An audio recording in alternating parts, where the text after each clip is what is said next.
Olá, uma boa tarde, um bom fim de semana a todos, antes de tudo.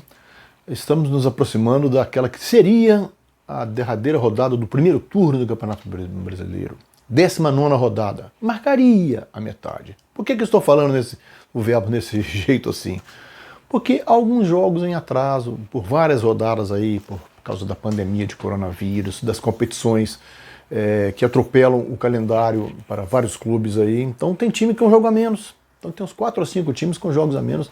Não dá para cavar nem quem será o campeão do turno. Muito difícil que se crave até essa questão que é simples. De qualquer forma, serão 4 jogos no sábado, 4 no domingo e 2 na segunda-feira, envolvendo todos os lados da tabela.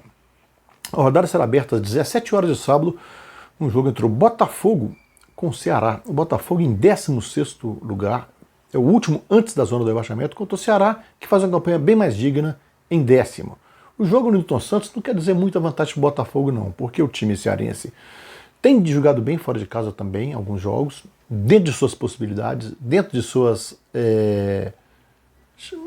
da sua realidade, está fazendo um campeonato digno, ao passo que o Botafogo é um time que oscila muito. Às vezes até joga bem, mas não consegue os resultados. Quando joga mal já não consegue mesmo, quando joga bem também não consegue. E está sem técnico, né? Já queimou o 3º técnico já na temporada aí, né? O Bruno Lazzaroni durou nem um mês, menos de um mês. Ele vai ser dirigido pelo preparador de goleiros, Flávio Têncio, que está há anos no clube. Foi antigo goleiro, foi preparador de goleiro de vários clubes de futebol brasileiro, está no Botafogo há bons anos aí, conhece bem o Botafogo e acabará a ele dirigir o time nessa partida difícil. Não é partida fácil, não. Nenhuma partida fácil para o Botafogo. Às 19 horas teremos o Corinthians, que é o 13º, contra o Internacional, que é o primeiro, o líder. O Corinthians vem de um resultado ruim, perdeu para o América pela Copa do Brasil em casa na quarta-feira aí, e o Corinthians e o Internacional, que vem de uma fase boa no Campeonato Brasileiro, é o líder do brasileiro pelo saldo de gols em cima do Flamengo. Vinha de 4 vitórias consecutivas, empatou com o Flamengo, levando empate no último lance do jogo, no domingo no Beira-Rio, mas é um time que faz boa campanha aí na Série B, jogou com o time reserva em Goiânia contra o Atlético na Copa do Brasil e ganhou até bem, encaminhou sua classificação aí. Então é um time que tem mais chances de ganhar com estádio vazio, sem torcida. É um time com um futebol mais compacto. Se o treinador, o Eduardo Cudê, escalar a sua força máxima, optar por algo próximo da sua força máxima, é difícil o Corinthians resistir a esse time do Inter que tem feito boas partidas aí. No mesmo horário, o Coritiba, que é o 19º, contra o Atlético Goianiense, que é o 11º. Ambos subiram para a Série A este ano. O Atlético Goianiense faz uma campanha digna dentro de suas possibilidades ali. O Eduardo Souza, que substituiu o Wagner Mancini, está mantendo a pegada do time, está dentro de suas limitações, não vai fazer mais do que isso. A torcida compreende isso, é um time que joga solto, joga livre, porque sabe que ninguém está cobrando dele mais do que pode realizar. O Coritiba já se cobra, tanto que já está sem técnico novamente. O Rodrigo Santana foi contratado, nem conhece o elenco, já está estreando aí. O Rodrigo Santana teve uma passagem pelo Atlético Mineiro no ano passado, né? Então lá vai o Coritiba aí tentando se recuperar diante de um adversário difícil, né? Embora tenha perdido por 3-0 pelo Palmeiras aí, né? Outro dia pelo Brasileiro, e do Inter em casa pela Copa do Brasil. É um time que vinha fazendo jogos difíceis aí, e o Coritiba não consegue fazer jogo fácil contra ninguém. É um time que está brigando realmente contra o rebaixamento. E às 21 horas, o Fortaleza contra o Fluminense. 8º contra 4º. O Fortaleza agora só com o Campeonato Brasileiro. O Rogério Ceni faz um bom trabalho, foi eliminado em 2 competições esse ano, na Sul-Americana, pelo Independiente, com um gol, levando um golzinho, naquele critério de gols marcado na casa do adversário. No último minuto ali, no jogo em Fortaleza, ganhava, ia tirar a diferença ali, ia se classificar e ficou fora. E na Copa do Brasil, numa disputa de pênaltis com o São Paulo, perdia por 2-0 o jogo, foi buscar um empate no final, nos pênaltis 10-9. Então a torcida entende isso tudo, o Fortaleza faz um bom campeonato, a sua briga é por surpreender, 8º lugar, inclusive está perto da zona da Libertadores aí, na qual já está o Fluminense, que é outra grande surpresa do campeonato. É um dos jogos mais interessantes da rodada, é isso, esse jogo dos Fs aí, do Fortaleza e do Fluminense, 2 times que estão acima de suas possibilidades, pelo menos segundo as considerações iniciais. No domingo às 16 horas, Flamengo e São Paulo. O Flamengo, teoricamente, é favorito. O São Paulo faz alguns bons jogos, mas oscila muito durante os jogos. Vem de derrota agora para o Lanús pela Copa Sul-Americana. É um time que está brigando pelo Brasileiro, é o time que menos perdeu pontos no Brasileiro. Ele tem 4 jogos por fazer no turno, enquanto o Flamengo tem esse, o São Paulo tem 4, tem mais 3 ainda depois. E se o São Paulo ganha do Flamengo e ganha os outros 3? Seria ele o campeão do turno. É muito difícil que isso aconteça, principalmente porque tem ganhado o Flamengo, e coisa que não está sendo fácil. O Flamengo, desde que levou aquela costa no Equador para o Independente Del Valle, são 12 jogos, ele ganhou 10.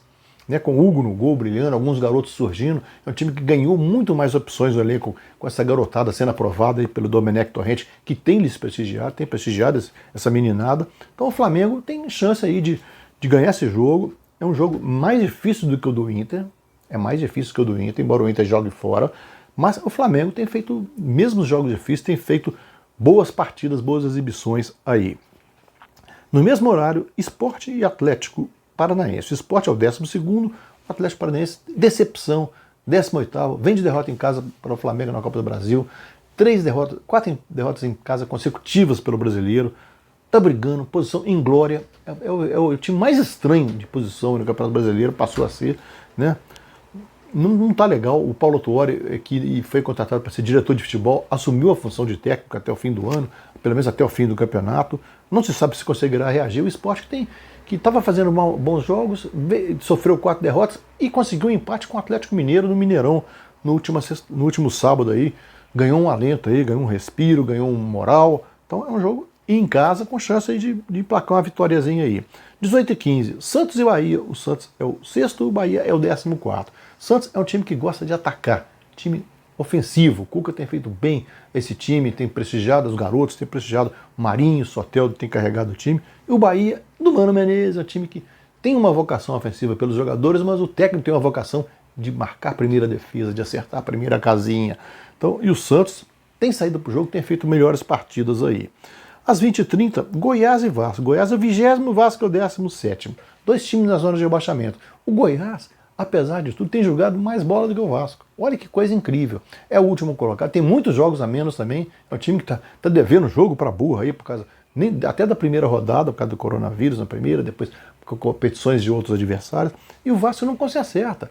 O Vasco não consegue se acertar. Vamos ver se agora com o português Ricardo Sapinto consegue dar um jeitinho aí em suas possibilidades. Mas é um jogo, 2 times estão brigando e vão brigar aparentemente contra o rebaixamento. Na segunda-feira, feriado, 17 horas, um grande jogo no Allianz Parque. Palmeiras, que está em 7º lugar, com o Atlético Mineiro, que é o 3º. O Atlético, dos últimos 5 jogos, só venceu 1. E o Lanterna, Goiás, vem de 3 resultados ruins, empatou em casa com o Sport e pega o Palmeiras no seu melhor momento no ano. Não momento de título, momento de rendimento. Tem feito muitos gols nos últimos 3 jogos, o Palmeiras fez 11 gols, impressionante isso, né? Vem de ganhar do Bragantino de 3-1 em Bragança Paulista pela Copa do Brasil, encontrou uma vocação boa com os seus avantes ali, né? O Wesley jogando muito bem, o Rony começando a melhorar, o Luiz Adriano voltando a fazer gol, os meias, o Zé Rafael bem, o Rafael Veiga também bem. É um time que deu uma ajeitada, Gabriel Menino, né? E o Patrick de Paula jogando bem ali também. Então é um time que tem o seu teste de fogo agora, porque se ele ganha, ele embala. O problema é o Atlético. Reagirá o Atlético só com o brasileiro por disputar, podendo corrigir erros, sairá dessa enrascada em que se meteu nos últimos jogos e que perdeu a liderança em 2º lugar, e sem o Keno, que está suspenso. Seria uma arma aí do Sampaoli. Quem que escalará no lugar do Keno? Né?